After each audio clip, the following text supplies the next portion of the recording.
अस्सलामु अलैकुम वरहमतुल्लाहि वबरकातुहू। उम्मीद है आप सब खैरियत, तंदुरुस्ती और आफियत के साथ होंगे। आप देख रहे हैं मेरा और अपना YouTube channel JJC by sir Jawwad. मैं हूं जव्वाद अख्तर। आज की lecture video second year physics के चैप्टर 13 के न्यूमेरिकल्स का थर्ड और आखिरी पार्ट है। इससे पहले 2 पार्ट में डिलीवर कर चुका हूं आपको। शुरू करते हैं। बिस्मिल्लाहिर्रहमानिर्रहीम। करंट इलेक्ट्रिसिटी चैप्टर का नाम है। इसके न्यूमेरिकल्स कैटेगरी वाइज में आपको करा रहा हूँ ऑर्गेनाइज वे में। पार्ट 1 जो था उसमें मैंने आपको resistivity, temperature coefficient of resistivity के न्यूमेरिकल्स करवाए थे, रॉ और अल्फ़ा के। पार्ट 2 में फिर मैंने आपको पावर रेटिंग या पावर डिसिपेशन और इलेक्ट्रिकल एनर्जी और EMF के न्यूमेरिकल कराए थे। आज की कैटेगरी बड़ी इंपॉर्टेंट है। ये सर्किट कॉम्बिनेशन ऑफ रेजिस्टर्स हैं। कैटेगरी 3 बनेगी ये circuit combination of resistors. Category 3 circuit combination of resistors. Page number 107 पे न्यूमेरिकल्स मौजूद हैं। अच्छा, ये न्यूमेरिकल करना आपको आसान और थोड़ा बेहतर लगेगा अगर आपने चैप्टर 12 के मेरे लेक्चर्स में कैपेसिटर्स के न्यूमेरिकल किए हों। कैपेसिटर का जो कॉन्सेप्ट है उसका इन्वर्टेड उसूल या प्रोसेस है रेजिस्टर्स का। थ्योरी थोड़ी बता देता हूँ ताकि न्यूमेरिकल जल्दी जल्दी हो सकें। थ्योरी ये हो इसकी कि अगर तो आपके रेजिस्टर्स पैरेलल में लगे हुए होंगे, पैरेलल अक्रॉस ईच अदर, ये लहर वाला निशान होता है रेजिस्टर्स का, और वो 11 जैसा जो बना होता है वो निशान होता है कैपेसिटर का। अब ये अक्रॉस ईच अदर अगर लगे हुए हैं तो ये हो गया parallel combination. Parallel combination.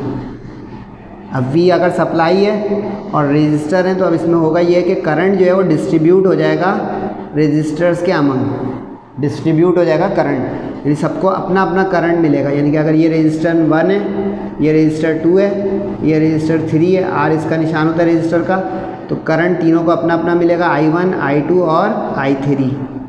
Voltage same रहेगा। यानी मुख्तसर क्या हुआ कि पैरेलल में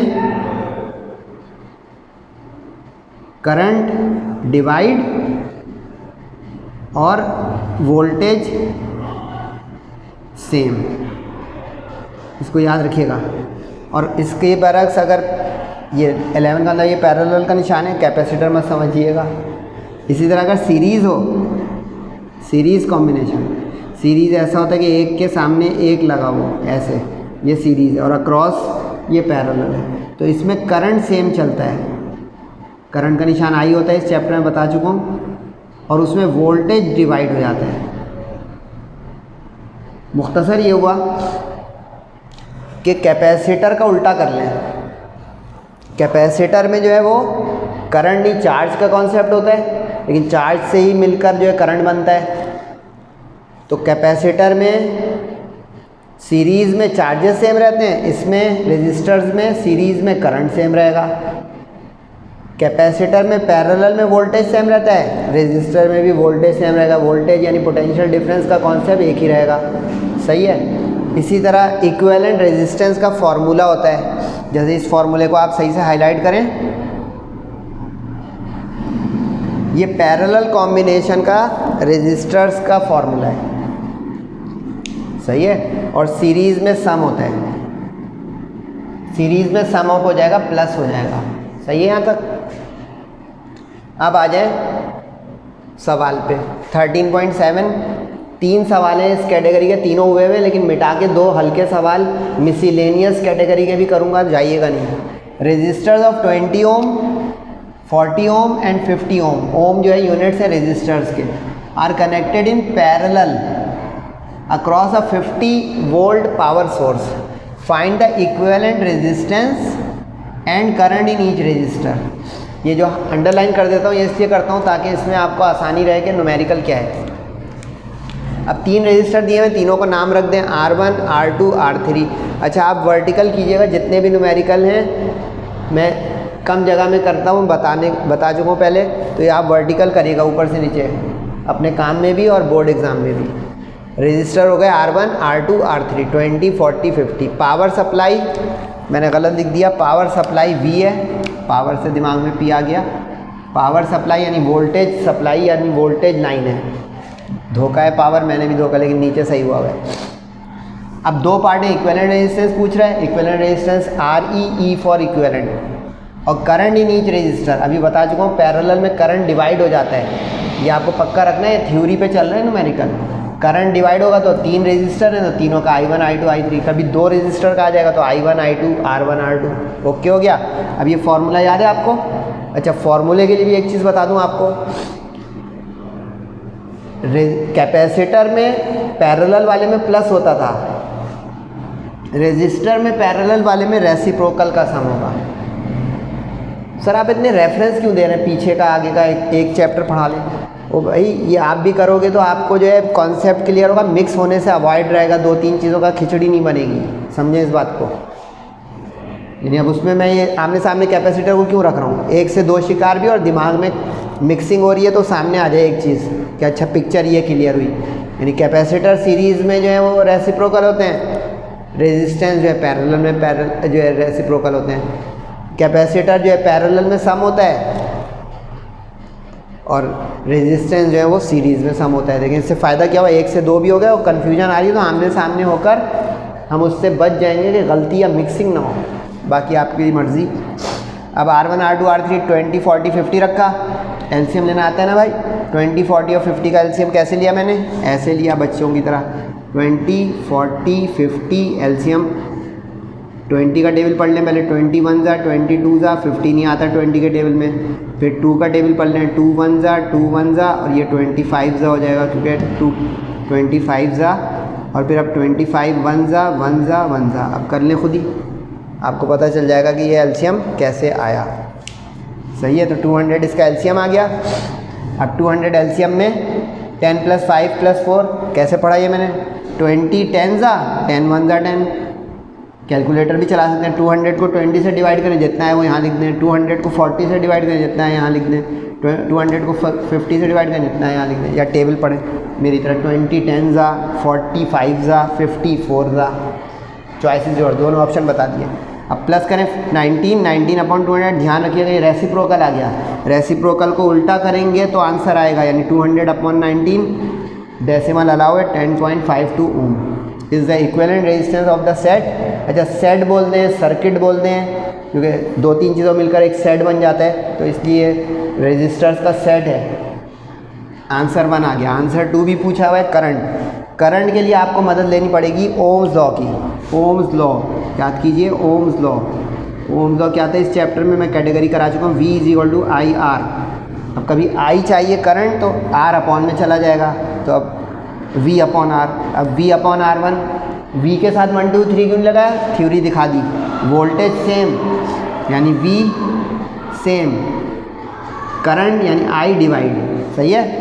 तो अब ओम्स लॉ में I V/R, तो I1 के लिए R1, I2 के लिए R2, I3 के लिए R3। क्लियर हो गया, क्योंकि V को सेम है तो V के साथ 1 2 3 लगेगा। आप वैल्यू पुट करें, V क्या है भाई 50/20, R1 के साथ डिवाइड किया एम्पेयर में करंट, फिर V/R2 50/40, दूसरा रजिस्टर क्या था भाई 40, 50/40 कैलकुलेटर डिवाइड करें 1.25, थर्ड रजिस्टर क्या था 50, तो 50/50 1।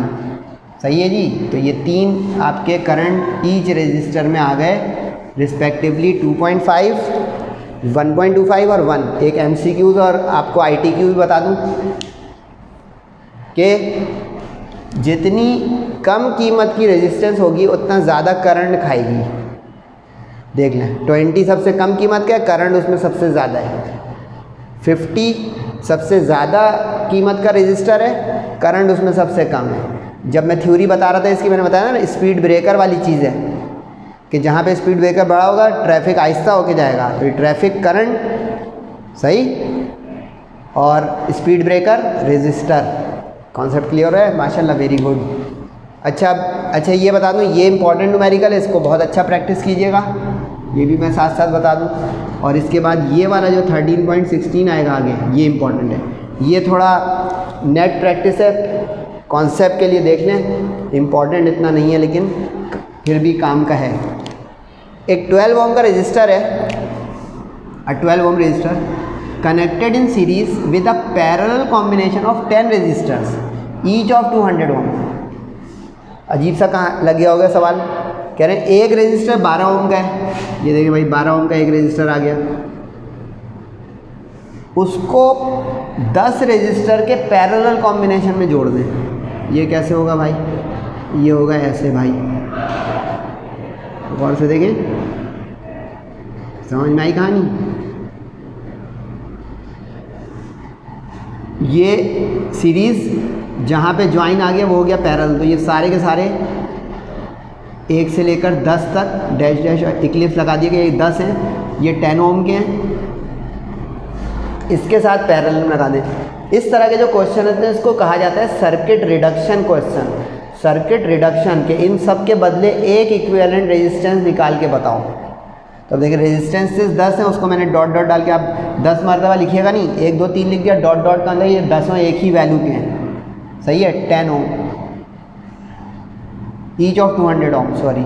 और फिर जो एक अलग से कीमत का है 12, इसको अच्छा ये समझिएगा ज़रा कि पहले 12 ओम लिखा है लेकिन सर ने उसको R1 नहीं लिखा, इसकी एक वजह है, इसकी गलत नहीं होगा अगर आप माशाल्लाह समझ रहे हैं मेरी बात, आप इसको R1 ले लें, वो R2 से लेकर R11 तक हो जाएगा, कान पकड़ने।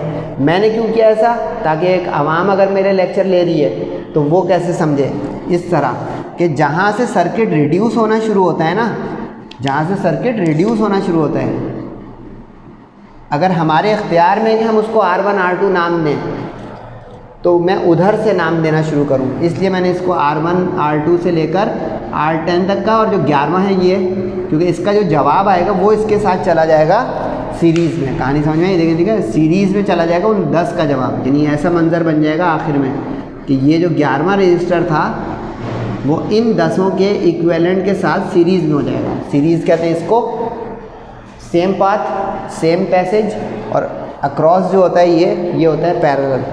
अब देखिए हो गया सवाल आसान। अब इन 10 का पैरेलल निकाल लें आप, तो पैरेलल का भी बता दिए ना, रेसिप्रोकल का सम 1/1/1/1/1। अच्छा यहाँ पे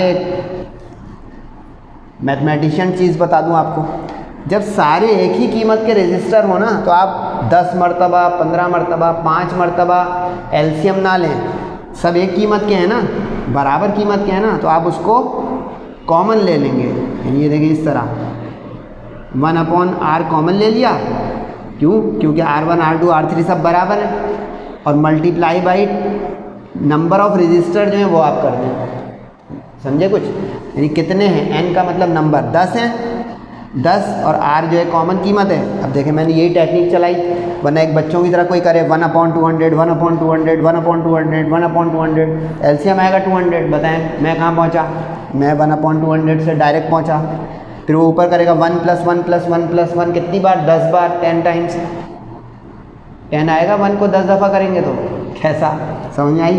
तो ये होती है ज़रा मैथ्स की ट्रिक, आप भी करेंगे तो फ़ायदे में रहेंगे, टाइम बच जाएगा, इंक भी बच जाएगी और दिमाग खुलेगा। कोशिश करें मेरे साथ ही समझने की, ठीक है, वरना ऑप्शन दोनों हैं, बच्चों की तरह 10 दफ़ा पुट करें और एलसीएम ने योर चॉइस। मैंने एक ट्रिक भी बता दी है कि अगर एक ही वैल्यू के कई रजिस्टर हों तो हम ये कर सकते हैं, और हाँ सीरीज़ में एक ही जैसे कई हों, साइड पे थ्योरी लिखना कहीं, अगर एक ही जैसे सीरीज़ में कहीं हो तो उसकी टेक्निक ये बनेगी n × R, क्योंकि प्लस होता है ना सीरीज़ में, रेसिप्रोकल नहीं होता, वो n टाइम्स हो जाएगा सीधा, 1/ नहीं आएगा उसमें, ठीक है जी। तो ये आ गया, R की वैल्यू 200 रखी, 10 से 200 कट गया, 20 बचा, रेसिप्रोकल किया 20, लेकिन ये आंसर नहीं है, ये इंटरमीडिएट हुआ, R = 1 इसीलिए इसको लिखा है मैंने, पहला इक्विवेलेंट, फाइनल इक्विवेलेंट आएगा अब इन दोनों का सीरीज़।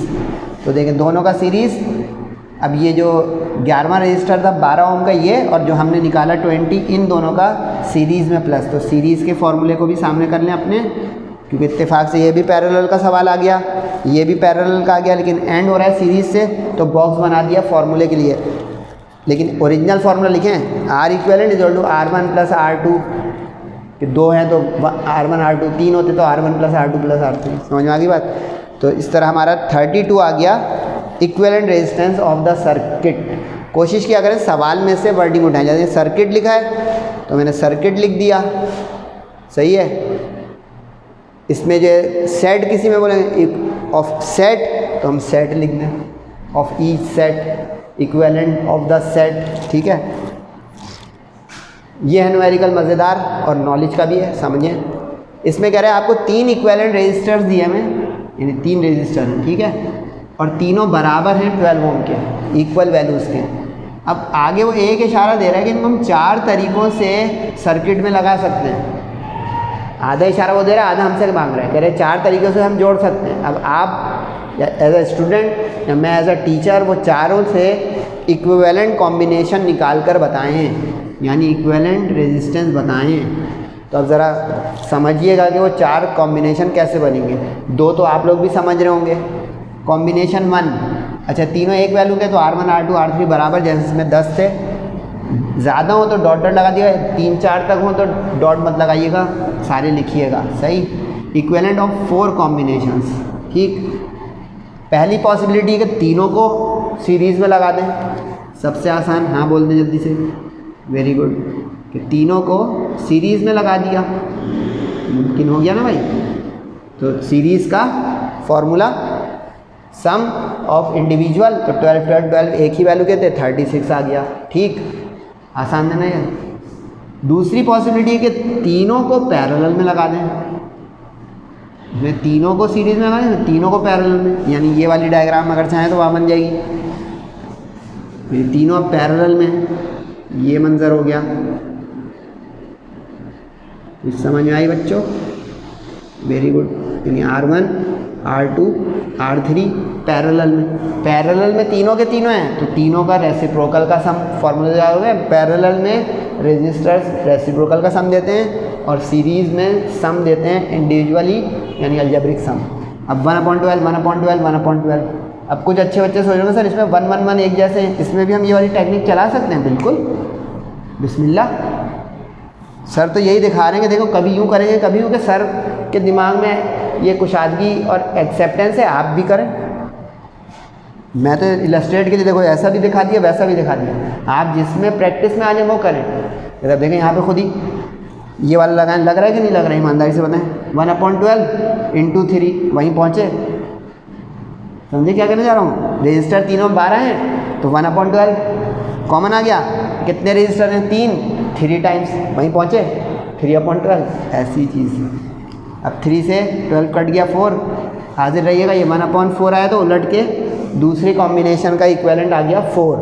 अब ध्यान से रखिएगा ज़रा कॉम्बिनेशन 3 और 4, क्योंकि अब यहाँ पे आपको सोचना है मेरे साथ कि तीनों सीरीज़ में हो गए, तीनों पैरेलल में हो गए। उसने तो कहा 4 तरीक़ों से जोड़ सकते हैं, 2 और तरीके बच रहे हैं। अब इसको कहते हैं कॉम्प्लेक्स सर्किट। कॉम्प्लेक्स सर्किट होता है जिसमें कुछ सीरीज़ में हो, कुछ पैरेलल में, कुछ पैरेलल में हो, कुछ सीरीज़ में, यानी सीरीज़ पैरेलल कॉम्बिनेशन या पैरेलल सीरीज़ कॉम्बिनेशन।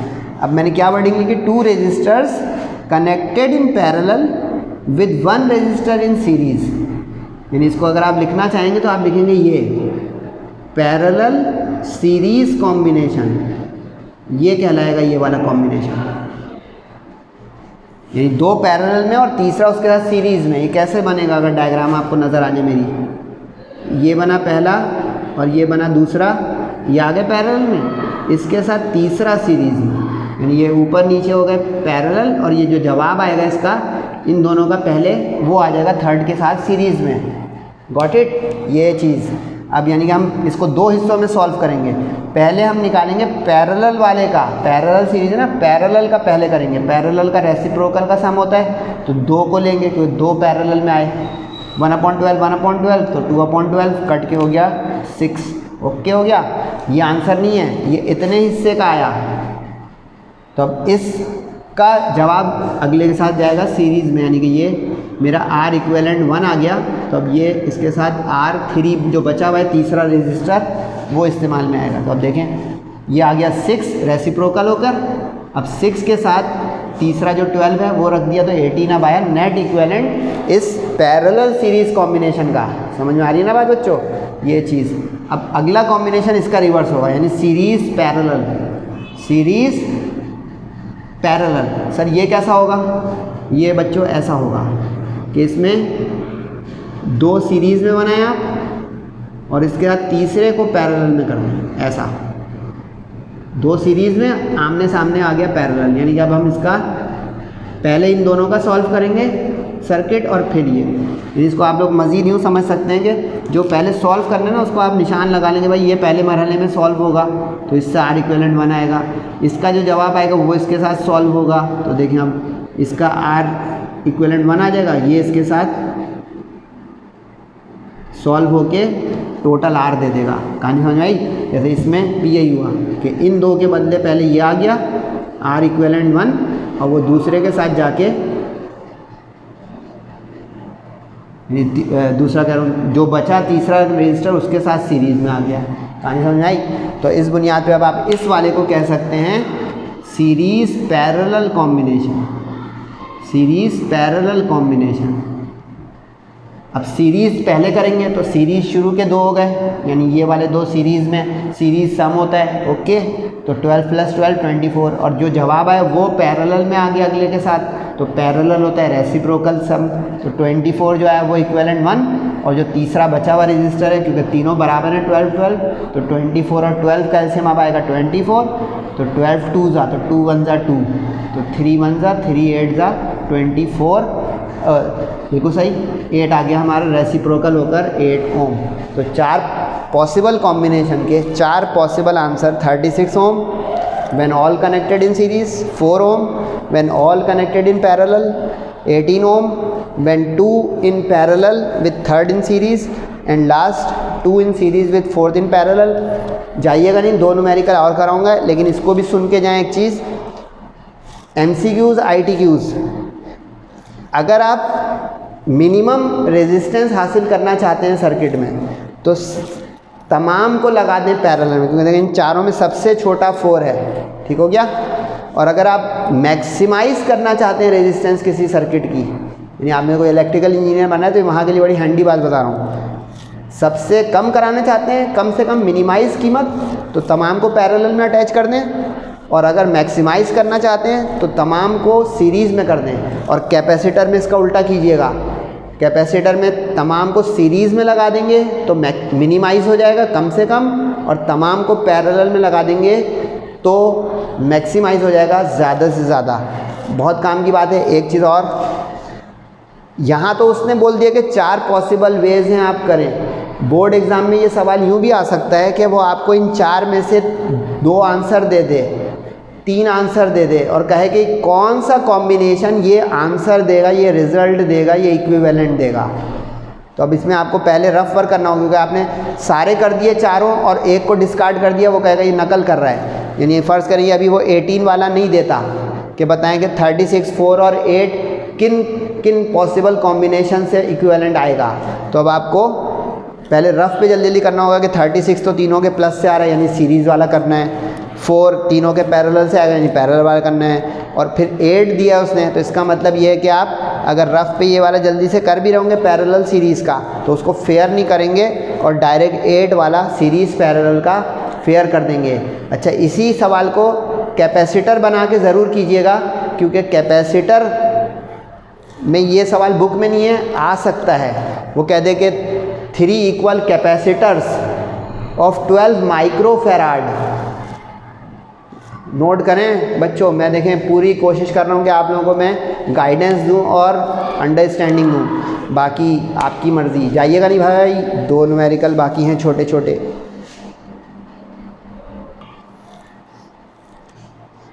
ये 2 हल्के फुल्के न्यूमेरिकल देख लें मूड बदलने के लिए। MCQs में भी आ सकते हैं और न्यूमेरिकल में नॉर्मल न्यूमेरिकल है। अ सर्टेन बैटरी, अच्छा इसको मिसलेनियस कैटेगरी में डाल दीजिएगा, यानी नो कैटेगरी या मिसलेनियस। 3 जो है ऑर्गेनाइज कैटेगरी है, ये मिसलेनियस है, इसलिए हाथों हाथ करा रहा हूँ कि चैप्टर 13 वाइंड अप हो जाए। A certain battery is rated eight 80 ampere hour. एक बैटरी है उसकी रेटिंग है एम्पियर आवर। वो कह रहे कितने कूलम चार्ज वो पास करेगी बैटरी। बच्चों वाला सवाल है, देखें। अब एम्पेयर में करंट होता है आई, आवर में टाइम होता है, तो ये रेटिंग हो गई IT। सही है। आवर को सेकंड बना लें, 1 घंटे में 60 मिनट, हर मिनट में 60 सेकंड। ओके हो गया, 60 × 60। अब डेफिनेशन ऑफ इलेक्ट्रिक करंट, ये एक फार्मूला होता है, बहुत ही आसान सा याद कर लें कि current is the rate flow of charges. कितने चार्जेस कितने टाइम में गुजरे किसी जगह से, किसी नुक्ते से, किसी क्रॉस सेक्शनल वायर से, वो उसका करंट हो गया। अब चार्जेस पूछ रहे हैं, क्यू चार्ज का सिंबल होता है, T उधर क्रॉस कर दें, IT मल्टीप्लाई करें, ख़त्म बच्चों वाला सवाल। यानी इतने लाखों करोड़ों जो है कूलम चार्ज गुजरेंगे अगर 80 एम्पेयर आवर की रेटिंग वाली बैटरी होगी। अगर आप लोगों ने बैटरी देखी हो कभी तो उस पर AH लिखा हुआ होता है, ये वही है रेटिंग है। या कभी MAH लिखा होता है, कभी देखो, ये वही रेटिंग है। ये 50 एम्पेयर आवर, 60 एम्पेयर आवर, यही कि कितनी ताकतवर बैटरी है, कितनी ज़्यादा जो है बड़ी चीज़ उस पर आप चला सकते हैं। अगले पे आ जाए भाई। एक वायर है जो 1 एम्पेयर करंट जो है कैरी कर रहा है, बताएं कितने इलेक्ट्रॉन वो गुजारेगा 1 सेकंड में। ये अंडरलाइन जो करता हूँ आप भी कर लिया करें, इससे डाटा बनता है कि ये गिवन है, ये रिक्वायर्ड है। अच्छा, इसका चैप्टर 12 से ताल्लुक़ है। चैप्टर 12 में एक फार्मूला मैंने आपको एक न्यूमेरिकल के साथ करवाया था, ये देख लें भाई। उसमें भी आया था कि charges in coulomb upon electronic charge, यानी charge on 1 electron gives the number. इसका रेफरेंस दूँ, how many electron should be remove from each of the 2 spheres. जाके देखिएगा, 12.11 था गालिबन, 12.11 में भी ये इस्तेमाल हुआ था, जाके देखिएगा। सही है, तो अगर वो याद आ जाएगा ये फटाफट फारिग। इलेक्ट्रॉनिक चार्ज ये होता है 1.6 एक्सपोनेंट -19 कूलम, याद कर ले तो अच्छा है, गिवन भी हो सकता है। Time 1 second, each second 1 second. Number of electron passing, अब इसमें सवाल फंस गया क्योंकि नंबर ऑफ इलेक्ट्रॉन उसी वक्त आएगा जब चार्जेस हों, तो अब चार्ज करंट की मदद से आएगा, जैसे अभी इसमें आया रिपीटेशन। तो वैसे मैंने मिसलेनियस बोला है, आप इसको करंट की कैटेगरी भी बोल सकते हैं, electric current category 4। Q = IT, I और T दोनों 1 1 है, तो 1 1 = 1, 1 अपॉन दिस। अगर ये याद हो आपको तो ये एक वैल्यू आ गई है, ये कूलम की डेफिनेशन में भी आई थी कूलम लॉ के साथ। MCQs बता रहा हूँ, उसके बाद छुट्टी। अगर 1 कूलम चार्ज है, ये देखें 1 कूलम चार्ज है, तो इतने इलेक्ट्रॉन। अगर कहेंगे 2 coulomb charge passing, 10 coulomb charge passing, इस वैल्यू को स्टैंडर्ड बना लें, इसको मल्टीप्लाई करते जाइएगा। जैसे केमिस्ट्री का कोई स्टूडेंट हो आप में, वो एवोगैड्रोस नंबर के 1 मोल में, 10 मोल में, 5 मोल में, 5 मोल, 2 मोल, 10 मोल, तो यहाँ पे coulomb charges increasing means electron, number of electron increasing, यानी 1, तो 1 × 2, तो 2 × 3, 3 × 10, 10 × होप यू अंडरस्टैंड। अच्छा 1 मिनट भाई, चले तो नहीं गया। आपको पता है मेरी एक जो है रूटीन चल रही है, भूल गया, आप याद नहीं दिलाते कि सर इसका इन कैटेगरीज़ का कोई सॉल्व एग्जाम्पल अच्छी सी बुक में नहीं है जो हम प्रैक्टिस के लिए करना चाहें। बिल्कुल है बेटा, 13.997 पेज पे। इसकी नहीं, जो इस लेक्चर के शुरू में रजिस्टर हुआ था, रजिस्टर 97 पेज पर एग्जाम्पल नंबर 13.9, ये कैटेगरी 3 रजिस्टर्स की कैटेगरी का न्यूमेरिकल है। सॉल्व एग्जाम्पल ट्राई कीजिएगा। इस बुनियाद पे मैंने कोशिश की कि आपको तरीके से एक काम करा सकूं, कैटेगरी वाइज एक्सरसाइज के न्यूमेरिकल भी और फिर उन्हीं के रिस्पेक्टिव इंपॉर्टेंट सॉल्व एग्जाम्पल्स भी। फीडबैक ज़रूर दीजिएगा। जो न्यूमेरिकल छूटे हैं वो या तो अननेसेसरी हैं या इंतहाई हेक्टिक हैं, इंपॉर्टेंट नहीं है, अनइम्पॉर्टेंट है। सही है, तो सेहत और ज़िंदगी रही तो इंशाल्लाह आपसे बहुत जल्द एक नई लेक्चर वीडियो में मुलाकात होगी। तब तक अपना और सबका बहुत ख्याल रखिएगा। अस्सलामु अलैकुम वरहमतुल्लाहि वबरकातुहू।